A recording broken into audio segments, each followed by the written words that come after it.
وعين السلام يا أصحابتي سيتهين information halkan waxaan rabaa maanta inaan ii sheego oo ah mythology ama cilm almythologia taas marka waxay ku saabsan tahay maanta diimihii hore ay haysan jireen carabta before Islam iyo xataa waxaa laga yaabaa masiixiyadda ka hor ama kadib adu islaamka ka hor carabta marka sida ummadaha kale ahaayeen sanamyo badan bay caabudi jireen magacyo u lahaa ilaahiyo u yaqaaneen inay tahay waxyaalaha marka uu cajiibka waxa weeye interestiga ah inay haysteen sanam way ilaah u yaqaaneen waagaas oo magaciisa loo oran jiray al-ilaah abgaal reality takhasuskiisana wuxuu ahaa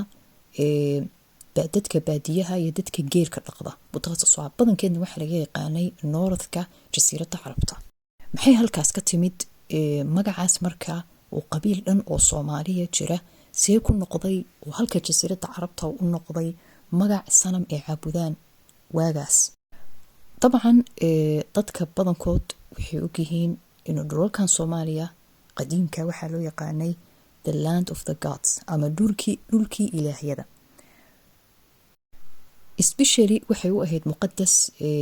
masaarida qadiimka ama dadka loo yaqaano faraacinada saa kaliya ma aha waxay u ahayd even muqaddas dadka jasiiradda carabta dega iyo xadaaradaha qadiimka ah oo hadda aan soo bandhigi doono taas marka waxay cadeynaysaa inuu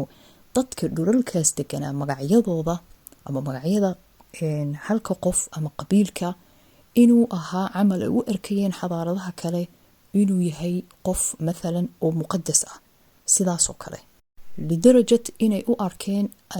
inuu yahay magaca inay ula baxaan sanamka taas kaliya ma aha kaliya wax ku saabsan jasiiradda carabta even waxa jirtay xadaarad oo la yiraahdo xadaara Sumeriya oo ka horeysay xadaaradda Baabiliya ama Babylon sida loo yaqaano Iraq ilaa inta bilaad Shaam ah ayaguba xataa waxa jirtay mythologic ee aaminsanayeen oo ku saabsan the same name magaca laftirkiisa طبعا mar walba waxa la yiraahdaa Sumeriyiinta way ka horeeyeen carabta jasiiradda carabta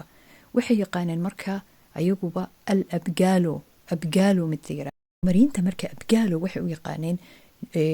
toddoba xakiimiina ama dad caaqila sida maanta u naqaano marka caaqil abgaalo ama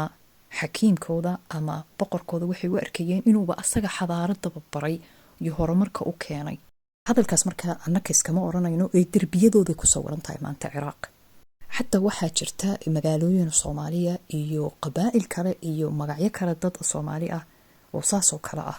ee mar walba u arkayeen magac muqaddasa magaalo muqaddasa taasna insha Allah soo bandhigi doono xadaaradaha caalam qadiim oo dhan dhulal muqaddas u arki jireen the land of the Punt ama the land of the gods taasna xataa buugaagta bay ku qoran tahay sida kan hadda maanta soo dhignay sanam ama ilaahay u yaqaanaan abgaal oo xiriir laga bedelin oo kelmad carabi ahayn wayiguna tafsiir u lahayn marka hawsha la socda waana salaamay asxaabteena oo dhan